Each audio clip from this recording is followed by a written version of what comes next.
윤석열 대통령은 야당 탄압이라는 민주당 반발에 대해서 무엇이 정당한지 국민이 알 거라고 말했습니다. 논란이 됐던 종북 주사파 발언에 대해서는 특정인을 겨냥한 게 아니라고 밝혔습니다. 취재기자 연결합니다. 조은지 기자. 네, 용산 대통령실입니다.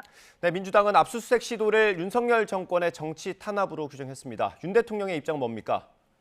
네, 한마디로 일축했다고 보면 될 것 같습니다. 윤 대통령은 오늘 출근길 야당 탄압이라는 주장에 대해 묻는 취재진에게 민주당이 과거 여당 때 언론사를 압수수색했던 걸 생각하면 그런 얘기가 정당한 건지 국민이 잘 알 거라고 지적했습니다. 지난 문재인 정부 때 검찰이 검언유착 사건 등으로 언론사 채널A를 강제 수사했던 걸 거론한 걸로 보이는데요. 윤 대통령은 검찰 수사는 본인 역시 보도를 보고 아는 정도라면서 확실하게 거리 두기도 했습니다. 들어보겠습니다.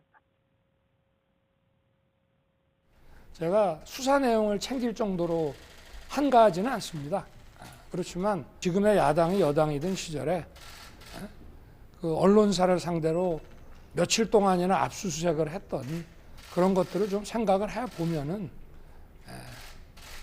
그런 얘기가 과연 정당한 것인지 국민들이 잘 아실 거라고 생각합니다. 네, 윤 대통령은 또 어제 국민의힘 원외 당협위원장과 오찬에서 했던 발언, 종북 주사파와 협치할 수 없다는 말에 대해서도 특정인을 겨냥한 말이 아니었다고 해명했습니다. 주사파인지 아닌지는 본인이 잘 아는 거라면서 대통령은 국가 보위에 책임이 있고 마침 종북 주사파 얘기가 나와서 답변한 거라고 말했습니다. 네, 어제 국회에서는 양곡관리법 개정안이 민주당 단독으로 상임위를 통과했습니다. 그런데 윤석열 대통령이 좀 반대 입장을 밝혔다고요?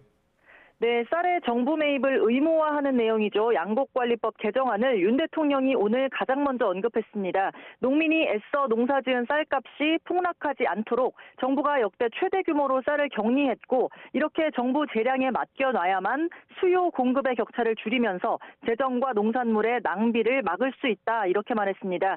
하지만 야당이 비용 추계도 없이 통과시켰다면서 향후 정부가 의무적으로 쌀을 사게 되면 공급 과잉은 더 심해지고 농업 관련 재정도 낭비된다고 비판했습니다. 윤 대통령은 국회의 재논의를 요구하면서 사실상 반대 뜻을 분명히 했습니다.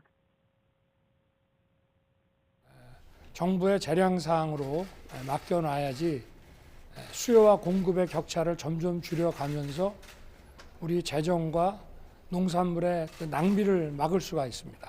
국회에서 조금 더 심도 있는 논의를 해주기를 당부드립니다. 네, 윤 대통령은 이어 평택 SPC 계열 제빵 공장 사망 사고와 관련해 너무 안타까운 일이라면서 사고 이후에도 기계를 가동했다는 의혹에 대해 경위 파악을 지시했다고 밝혔습니다. 법과 제도, 이윤 다 좋아도 우리가 같은 사회를 살아가는데 사업주나 노동자나 서로 상대를 인간적으로 살피는 최소한의 배려는 하면서 사회가 굴러가야 하는 거 아니냐고 밝혔습니다. 지금까지 용산 대통령실에서 YTN 조은지입니다.